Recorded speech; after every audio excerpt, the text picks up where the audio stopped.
एक बार की बात है। एक गांव में एक किसान रहता था। उस किसान को जानवर पालने का बहुत शौक था। उसके पास पहले से ही बहुत सारी भैंसें थी जिनका दूध बेचकर वो अपना घर चलाया करता था।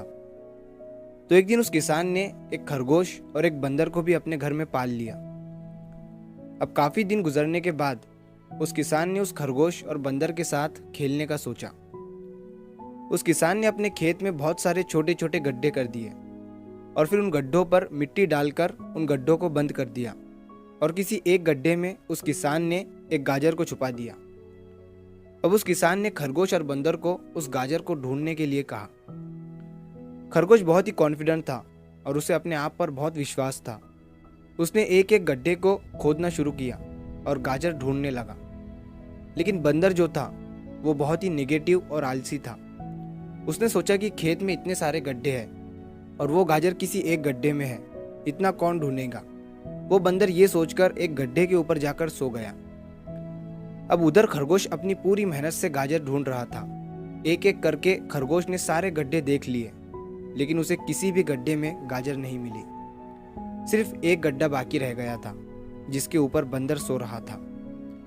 अब खरगोश बंदर के पास जाता है और उसे उस गड्ढे पर से उठने के लिए कहता है। जैसे ही बंदर उस गड्ढे पर से उठता है, खरगोश गड्ढा खोद कर गाजर बाहर निकाल लेता है और अपने मालिक को ले जाकर दे देता है। बंदर ये देखकर हैरान हो जाता है कि जिस गड्ढे के ऊपर वो इतनी देर से सो रहा था, गाजर उसी के अंदर थी। वो सिर्फ एक बार खोद कर देख लेता तो गाजर उसे मिल जाती और वो मालिक की नज़रों में बड़ा बन जाता।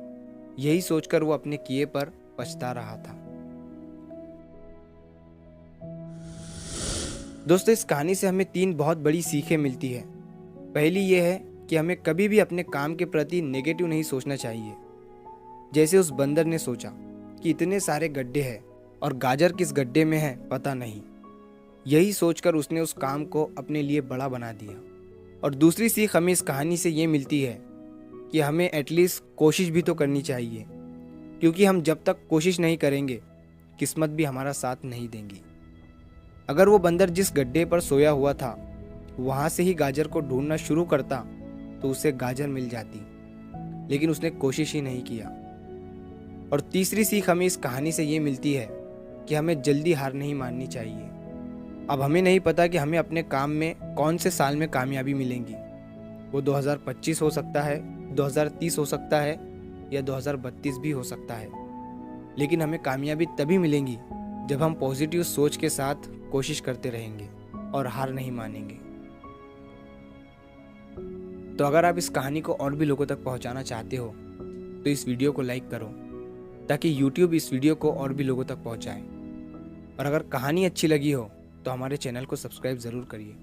मिलता हूँ मैं अगली बार इसी तरह की कहानी के साथ।